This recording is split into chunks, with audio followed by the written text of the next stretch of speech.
प्रदेश के जो किसान धान के बाद गेहूं की खेती करते हैं, वे कुछ कारण से गेहूं की बुआई समय से नहीं कर पाते हैं। साथ ही इसके लिए खेत की तैयारी आदि पर खर्च भी अधिक होता है। ऐसी परिस्थितियों में किसान शून्य जुताई यंत्र से बिना खेत तैयार किए सीधे ही गेहूं की बुआई कर सकते हैं। इस बारे में जानकारी दे रहे हैं केंद्रीय कृषि अभियांत्रिकी संस्थान भोपाल के डॉक्टर DK द्विवेदी। किसान भाइयों, आज हम जो चर्चा कर रहे हैं जीरो टिल एक बहुउपयोगी कृषि यंत्र है। यह धान की बाद जो है सीधे गेहूं बुवाई के लिए वो अति उपयोगी यंत्र है। इसमें 7 रो, 9 रो और 11 रो 3 तरह की मशीनें निर्माता द्वारा बनाई जाती हैं। किसान भाइयों, ज़्यादातर किसान क्या कर रहे हैं कि ये फसल को सीधी आग लगा देते हैं। आग लगाने के कारण हमारा पर्यावरण को भारी नुकसान हो रहा है। किसान भाइयों, जीरो टिलेज मशीन क्या है तथा इससे गेहूं की बुवाई करने पर किसानों को कौन कौन से लाभ होते हैं और यह मशीन किस तरह की कार्य करती है, इसकी जानकारी कुछ इस प्रकार से है। कृषि यंत्रीकरण के क्षेत्र में जीरो टिल के द्वारा खेत को बिना तैयारी के सीधी बुवाई हेतु किस तरह से हम ये कर सकते हैं, इस पर चर्चा करेंगे। इस तकनीक के उपयोग का मुख्य कारण जो है, धान की फसलों में जब हम धान को काटते समय काफ़ी देर हो जाती है। इसकी वजह से हमें खेत को तैयार करने में ये खेत हार्ड हो जाता है। फिर हमें पलेवा करना पड़ता है। पलेवा के बाद जो है दोबारा हम जुताई करते हैं। चूँकि धान के बड़े बड़े डंठल होते हैं, इसलिए एक बार में खेत तैयार नहीं होता है। इसमें हमारा 15 से 20 दिन का समय खर्च हो जाता है। साथ में एक बार ईंधन की लागत और दूसरा जो है वो हमारा एक पलेवा, 2 चीज़ें एक साथ खर्च होती हैं। ये हमारी साधारण सीड ड्रिल की तरह है, लेकिन इसकी जो चांस होती है, जिसको हम लोग बर्नी मशीन का जो पंजी बोलते हैं, वो ऐसी इतनी पतली खुलती है कि आधा इंची खुलती है और उसी के अंदर बीज गिर जाता है। इसीलिए इसे जीरो सीड ड्रिल बोला गया है, क्योंकि ये बिना जुताई के बुवाई कर सकता है सीधी। इसको बोने के पहले किसान भाइयों, सीड को कैलिब्रेट करना बहुत आवश्यक है कि हमें कितना खाद, कितना बीज डालना है। लगभग जो सरकार द्वारा रिकमेंडेड है कृषि वैज्ञानिकों द्वारा, हमें 35 से 40 kg प्रति एकड़ के हिसाब से डालना चाहिए। इससे हमें बहुत बड़ा लाभ होता है। सबसे बड़ा लाभ क्या है कि जो खेत की पराली है वो पर्यावरण को नुकसान नहीं पहुंचाती। दूसरी जो खेत की हरियाली है, जो उसके अवशेष हैं, वो ज़मीन में मिलकर उर्वरक तत्व का रूप में बदल जाते हैं, जिससे कि खेत की अच्छी उर्वरक क्षमता बढ़ती है। चूँकि हमने 1 घंटे 2 घंटे जो स्प्रिंकलर से नमी किया, नीचे से नमी की सरफेस होती है, मौसम में ठंडक हो जाती है, तो इतनी ही नमी के अंदर हमारी जो है गेहूं की फसल जम जाती है। शुरू में ज़रूर हमें लगता है कि खेत के अंदर ये डंठल जो दिखते हैं, उससे हमें ऐसा लगता है कि हमारी फसल बहुत कमज़ोर है। लेकिन जैसे ही हम पहला पलेवा करते हैं, जैसे ही हम खाद को उसके अंदर डालते हैं, तो यूरिया से ये डंठल गलना चालू हो जाते हैं और 1.5 से 2 महीने के अंदर ये जो है ना, कृषि अवशेष पूरे जो है सड़ जाते हैं। हरी जो खाद है उसका उपयोग होने लगता है। साथ में क्या होता है कि ये जो अवशेष हैं, इनकी वजह से आपका पानी की जो सहन करने की क्षमता बढ़ती है। इसका मुख्य जो है हमारा उद्देश्य कि हम समय की बचत करना चाहते हैं। इसमें लगभग 1 घंटे में हम लगभग 1 एकड़ अनुमानित बुवाई करते हैं और इसमें जो हमारा डीजल का खर्चा है वो 3.5 लीटर प्रति आवर्स खर्चा आता है। किसान भाइयों, जीरो टिलेज मशीन की देखरेख कैसे करनी है और इसकी खरीदी पर सरकार द्वारा कितना अनुदान दे है तथा इसे कहां से प्राप्त किया जा सकता है, आइए जानते हैं। रख रखाव हेतु सिर्फ हमें ये विशेष ध्यान देना है कि बुवाई के तुरंत बाद इसकी जो पेटी में फ्लूटर रोलर लगे रहते हैं, उनको साफ करके रखना है। सीड ड्रिल में जो चेन है उसमें ऑयल डाल के रखना है।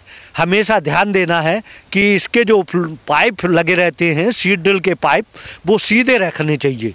ये अगर बेंड हो जाते हैं तो हमारा ऑपरेटर पीछे नहीं देख पाता है और सीड चोक हो जाता है, जिसे हम देख नहीं पाते हैं। इसकी लगभग कीमत 40 से 45 हज़ार रुपये है, जिस पर 15 हज़ार रुपये कृषि विभाग द्वारा सब्सिडी दी जाती है। यदि किसान खुद लेना चाहता है अलग से तो इस मशीन को हम जो है ये ऑनलाइन कृषि विभाग की साइट खोल करके अप्लाई कर सकते हैं और बजट होने पर 15,000 रुपये का अनुदान आपको मिल जाता है। आजकल कृषि विभाग द्वारा इस यंत्र को उपयोग में लाने के लिए कस्टम हायरिंग पर भी दिया जाता है, जो कृषि यंत्रीकरण विभाग है उसके द्वारा या कृषि यंत्री के यहाँ से इस मशीन को हम ले सकते हैं। इसकी जो है लगभग प्रति आवर्ष जो है 550 से 650 रुपये लगभग प्रति घंटे के हिसाब से ये मशीन भाड़ा क्रय योजना के अंतर्गत चलती है। केंद्रीय कृषि अभियांत्रिकी संस्थान इस मशीन को 450 रुपये प्रतिदिन के हिसाब से किराए पर देता है, जिससे कि किसान अपना ट्रैक्टर ले जाकर इस मशीन का उपयोग कर सकते। किसान भाई खेती के साथ ही गाय भैंस का पालन करके अच्छा लाभ कमाते हैं, लेकिन कभी कभी देखा जाता है कि हमारे पशुओं को कुत्ते के काटने से रेबीज रोग हो जाता है, जिसका समय पर इलाज नहीं किया तो पशु की मृत्यु भी हो सकती है। तो आप रेबीज रोग से अपने पशु को कैसे बचाएं, इसकी जानकारी दे रहे हैं नानाजी देशमुख पशु चिकित्सा विज्ञान विश्वविद्यालय जबलपुर के डॉक्टर देवेंद्र कुमार गुप्ता। और आज मैं आपको रेबीज विषय के ऊपर कुछ जानकारियां आपसे शेयर करना चाहता हूं। जैसा कि विदित है, हमारे देश में बहुत सारी अकस्मात मौतें रेबीज के कारण होती हैं। इसमें केवल पशु ही नहीं वरन मनुष्यों की भी अकाल मृत्यु होती है। रेबीज है क्या? तो रेबीज जो बीमारी है यह मुख्य रूप से एक विषाणुजनित रोग है जो कि रेबीज वायरस के फैलता है। यह वायरस मुख्य रूप से श्वानों की लार में पाया जाता है जो कि इससे संक्रमित होते हैं। अगर संक्रमित श्वान ने किसी पशु को काट लिया तो उसमें इस रोग के फैलने की संभावना बहुत होती है। किसान भाइयों, पशुओं में मौसम के हिसाब से कई तरह के रोग आते रहते हैं, जिनका समय रहते उपचार करना जरूरी होता है। लेकिन रेबीज एक ऐसा रोग है जो किसी भी मौसम में हो सकता है, क्योंकि यह रोग ज्यादातर कुत्ते के काटने से होता है। तो क्या है रेबीज रोग के लक्षण, आइए जानते हैं। ये बड़ा विषय रहता है कि रेबीज श्वान में था या नहीं, ये बड़ा विस्मय का विषय रहता है। अगर श्वान काट रहा है तो लोग मान लेते हैं कि उसको रेबीज था, पर ऐसा नहीं है। रेबीज मुख्य रूप से दो तरह से पाया जाता है श्वानों में, एक जिसको हम कहते हैं शांत रूप में और एक कहते हैं उग्र रूप में। शांत रूप का मतलब ये होता है कि श्वान अपना बैठा रहेगा, ना वो भौंकेगा, अगर उसका मालिक भी बुलाएगा तो उस पर कोई भी वो जवाब नहीं देगा, उसके बुलाने पर भी कुछ जब अगर वो रिस्पॉन्स ना दे। तीसरी चीज़, बैठे बैठे ऐसा लगेगा जैसे मक्खियों को खा रहा है, किसी चीज़ को पकड़ रहा है। अगर इस तरह की कोई भी गतिविधि करता है तो इससे हमको लगता है कि शायद इसमें रेबीज हो सकता है। अगर उग्र रूप में है तो उस समय वो किसी को भी देखकर तुरंत काटेगा, दौड़ेगा, उसके पीछे भागेगा, पत्थरों को चबाना, लकड़ी को चबाना, लोहे को चबाना, इस तरह से आपको ऐसा लगेगा जैसे कोई एक पागल इंसान या पागल श्वान जैसा व्यवहार करता है, और उसको अमूमन लगभग सभी लोग पहचान लेते हैं। जितने भी पशु हैं सब में इसी तरह के ही लक्षण पाए जाते हैं जैसे कि श्वानों में लक्षण पाए जाते हैं। और आपको एक चीज़ और बता दूं कि केवल श्वान, पशु मीन्स गाय भैंस बकरी नहीं, इंसानों में भी अगर लक्षण आते हैं तो इसी तरह के लक्षण आते हैं। और एक चीज़ जो कही जाती है खास रूप में श्वानों के लिए कि ये जलांतक मीन्स जल से डर लगने लगता है। इससे कोई भय नहीं होता है, केवल अंतर इतना होता है कि जो हमारे शरीर में पानी पीने के लिए, भोजन करने के लिए जो मांसपेशी होती हैं उनमें लकवा लग जाता है, और इस कारण वो आहार नली में न जाके फेफड़ों में जाने लगता है, जिसके कारण लोगों में ये डर आ जाता है कि मैं पानी ना पीऊँ तो बेहतर है। और इसी चक्कर में वो इसको जैसे कहते हैं कि जल से भय हो गया, ऊंचाई से भय हो गया, हवा से भय हो गया, जबकि ऐसा होता नहीं है। किसान भाइयों, रेबीज रोग से ग्रसित पशु को इलाज द्वारा बचाया नहीं जा सकता, इसलिए इस रोग से अपने पशु को बचाना ही बेहतर होता है। तो आप किस तरह से करें अपने पशुओं का रेबीज रोग से बचाव, इसकी जानकारी कुछ इस प्रकार है। ये एक ऐसा रोग है जिसके कारण अगर एक बार इसके लक्षण आ जाएं तो फिर इसमें बचाव का कोई भी तरीका हमारे पास नहीं है। पर ऐसा कहते हैं जो जितना घातक होता है उसका बचाव भी उतना आसान हो सकता है अगर आप समय पर लें। और वैज्ञानिक तौर पर भी ये सिद्ध कर दिया गया है कि अगर श्वान काटे और उसकी लार से अगर हमको शक है कि फैल सकता है बीमारी, तो उस समय आप तुरंत उसको, कोई भी आपके पास दवा ना हो तो बहते हुए तेज पानी में उसको धो दें। अगर आपको लगता है नल वहाँ पर है तो नल को तेज प्रेशर से चालू कर दें। अगर वो भी नहीं है तो मग से ऊपर से अगर आप पानी डालते हैं तो उससे भी कहते हैं कि उस वायरस के नष्ट होने के चांसेस बढ़ जाते हैं। अगर उसके बाद भी आपको लगता है ज़्यादा काट लिया है, डर है, कुत्ते को श्वान को पहले से ही बीमारी थी, तो उस समय आप प्राथमिक चिकित्सा के बाद किसी अपने नज़दीकी पशु चिकित्सक हैं उनके पास जाएं और इस बीमारी से संबंधित संपूर्ण टीकाकरण कराएं, जिसमें कि मुख्य रूप से ऐसा कहा जाता है कि अगर श्वान रोगी था, उसमें लक्षण थे, तो उस हेतु आप 5 टीका अवश्य लगवाएं। अगर आपको लगता है कि श्वान में रेबीज के लक्षण नहीं थे, तब भी 3 टीके जरूर लगवाएं। और उन टीके को लगवाने की तिथि जो होती है, पहला जिस दिन काटा हुआ है, उसके बाद दूसरा 7वें दिन पर और तीसरा 21वें दिन पर अगर आपको लगता है कि नहीं हमको 5 खुराक लगवानी है, कुत्ता पागल ही था, तो उस समय आपको 5 खुराक लगवानी है। पहली खुराक जिस दिन उसने काटा है, दूसरी खुराक आपको तीसरे दिन पर, तीसरी खुराक 7वें दिन पर, चौथी खुराक 14वें दिन पर और 5वीं खुराक 28वें दिन पर। ये 5 खुराक आपको ज़रूर देनी है। गाय और भैंस है तो उनके बारे में ऐसा कहते हैं कि उनको अलग कर दें, उनको अलग जगह डाल दें, उनका दाना पानी सब अलग रखें, उनको किसी और पशु से ना मिलने दें, और जब उसकी मृत्यु हो जाए तो उसको अच्छे से या तो जला दें या फिर बहुत गहरे में उसको दफना दें। लेकिन श्वानों में अगर रेबीज़ है और अगर चिकित्सक कहता कि रेबीज है तो उसके मारने का प्रावधान है, उसके लिए कोई भी किसी तरह की उसके ऊपर वैधानिक कार्रवाई नहीं होगी। ब्रेक के बाद एक बार फिर से आप सभी दर्शकों का अन्नदाता में स्वागत है। बढ़ते हैं अगली प्रस्तुति की तरफ। अन्नदाता हेल्पलाइन निःशुल्क फोन संपर्क सेवा के माध्यम से आपके द्वारा पूछे गए प्रश्नों में से 1 या 2 महत्वपूर्ण प्रश्नों को हम अपने कार्यक्रम में शामिल करते हैं। इसी के तहत आज का चयनित प्रश्न और उसका जवाब इस प्रकार है। अन्नदाता निःशुल्क फोन संपर्क सेवा के माध्यम से पूछे गए प्रश्नों में से आज हमने जिस प्रश्न को कार्यक्रम में शामिल किया है उसे पूछा है ग्राम मुंगेरी, जिला उमरिया के कृषक कमल गुर्जर ने। यह प्याज की रोपाई तकनीक के बारे में जानकारी चाहते हैं। तो कमल गुर्जर जी, आपकी जानकारी के लिए प्रस्तुत है कार्यक्रम का यह अंश। किसान भाइयों, रबी प्याज की खेत की तैयारी करना का समय आ गया है। खेत तैयार करें और उसके बाद तैयार नर्सरी की रोपाई भी करना होगा। सर्वप्रथम मैं आपको बताना चाहूँगा कि रबी में मुख्य रूप से एग्रीफाउंड डार्क लाइट रेड और एग्रीफाउंड वाइट किस्म जो है, इसके अलावा अर्का कीर्तिमान, साथ ही साथ Pusa red and Poona red, Arka Lalima, कुछ ऐसी किस्में हैं जो उन्नत किस्में हैं प्याज की, जिनके से हम अधिकतम पैदावार ले सकते हैं। और रबी में इनकी पैदावार लगभग 300 कुंटल से लेके 325-350 कुंटल प्रति हेक्टेयर तक पैदावार ली जा सकती है प्याज की। किसान भाइयों, अभी आपने रबी प्याज का अधिक उत्पादन देने वाली किस्मों के बारे में जानकारी हासिल की। अब आइए जानते हैं भूमि का चयन और तैयारी व खाद उर्वरकों के प्रयोग के बारे में। तो इसके लिए सर्वप्रथम सबसे ज़रूरी है कि खेत की अच्छी तैयारी करें, खेत का चयन करें। दोमट मिट्टी, हल्की दोमट मिट्टी प्याज के खेती के लिए सर्वोत्तम मानी जाती है, जिसमें उत्तम जल निकास रहता है। और यदि मान लीजिए किसी किसान भाई के बाद गहरी काली मिट्टी है, उस खेत में कंपोस्ट खाद या गोबर की पकी हुई खाद का इस्तेमाल करके भी लगा सकता है। तो खेत की तैयारी के लिए कम से कम 2 या 3 बार बखर चलाना पड़ेगा। क्रास में चलाएं, खेत को भुरभुरा बनाएं।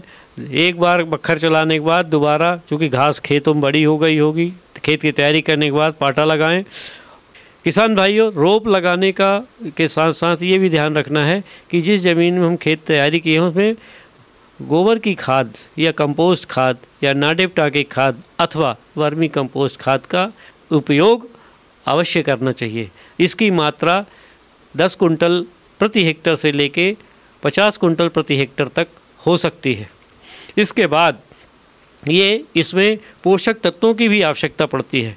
इसमें नाइट्रोजन, फास्फोरस, पोटास का जो मात्रा होगी प्रति हेक्टेयर के हो गए 125 किलो नाइट्रोजन, 50 किलो स्फुर माने फास्फोरस तथा 125 किलो के लगभग पोटास तत्व की आवश्यकता पड़ेगी। इसका म्यूरेट ऑफ पोटास और फास्फोरस, इसके साथ ही यूरिया की मात्रा लगभग 1 कुंटल मिला के बिखेर के लगा सकते हो। खेत की तैयारी करें। फिर जब 25 दिन बाद अपन करेंगे तो उसमें हमें फिर यूरिया की टॉप ड्रेसिंग करना पड़ेगा। जो हमने आधी मात्रा बचा रखी है, यूरिया का टॉप ड्रेसिंग करके देंगे और सिंचाई करके देंगे, ये ध्यान रखना है। किसान भाइयों, प्याज की स्वस्थ पौध का उपचार कर वैज्ञानिक तकनीक से पौध रोपण किस तरह से करना है, इसकी जानकारी कुछ इस प्रकार से है। जो नर्सरी जो लगा रखी होगी आपने, तो उनका रोपने का जो टाइम है ये आपका अक्टूबर महीने से लेके दिसंबर महीने तक रोप सब कर सकते हैं। लगभग 35-40 दिन तक की रोप प्याज की लगाने लायक अच्छी तरह से हो जाती है यदि उसको सही ढंग से नर्सरी तैयार कर ली जाए। रोप उखाड़ने के बाद उसकी कुछ जड़ें टूटती हैं जिनमें फफूंद जनित रोगों का प्रादुर्भाव होना स्वाभाविक बात है। तो रोप उखाड़ने के बाद उसकी सफाई करके, मिट्टी सफाई करके और उस रोप को कार्बेंडाजिम 50 WP के घोल में, जो 2 ग्राम से लेके 3 ग्राम प्रति लीटर पानी का घोल तैयार करके उसमें 15 मिनट से लेके आधा घंटे तक डुबो के उसके बाद खेत में रोपाई करना है। और ऐसा करने से फफूंद जनित रोगों का प्रादुर्भाव रोप में नहीं पड़ेगा, जिसके वजह से फफूंद जनित बाद में लगने वाले रोग का प्रभावी नियंत्रण होता है और हमारी फसल खराब होने से बच जाती है। और उसके बाद क्यारी बना के रोप लगाना है। रोप जो लगाना है 6 इंच कतार से कतार की दूरी होना चाहिए, माने 15 सेंटीमीटर, और पौधे से पौधे की दूरी 4 इंच माने 10 सेंटीमीटर करीब रखना पड़ेगा। ऐसा करके हम यदि रोप लगाते हैं तो प्रति पौधे से के बीच की जो दूरी है वो आदर्श होगी और ऐसी दूरी रखने पर प्याज के कंदों में बढ़वार अच्छी होती है। किसान भाइयों, पूरी व्यवस्था के साथ आप प्याज की फसल लगाएं ताकि रोग मुक्त रहे, कीट मुक्त रहे, खरपतवार से मुक्त खेत रहे और आपकी प्याज की फसल से आप अधिकतम पैदावार ले सकें। आइए अब एक नजर डालते हैं राज्य के कुछ चुनी हुई मंडियों के प्रमुख फसलों के बाजार भाव पर। अब आइए देखते हैं कल दिखाए जाने वाले कार्यक्रम की मुख्य झलकियां। किसान भाइयों, अन्नदाता आपकी सेवा के लिए संकल्परत है। कृषि संबंधित समस्या और सुझावों के लिए आप हमें इस पते पर भी संपर्क कर सकते हैं। प्रोड्यूसर अन्नदाता news 18 Madhya Pradesh Chhattisgarh, Ramoji film city Hyderabad 501512। साथ ही आप हमें ईमेल भी कर सकते हैं। हमारा ईमेल है p18annadaata@nw18.com। इसके अतिरिक्त आप हमें निःशुल्क हेल्पलाइन नंबर 18004192 पर सोमवार से शनिवार सुबह 10 से शाम 4 बजे के बीच संपर्क कर सकते हैं। किसान भाई, अब समय हो रहा है आपसे विदा लेने का, तो हमारी अन्नदाता टीम को दीजिए इजाजत। कल फिर आपसे मुलाकात होगी कृषि संबंधित कुछ और महत्वपूर्ण जानकारियों के साथ। नमस्कार।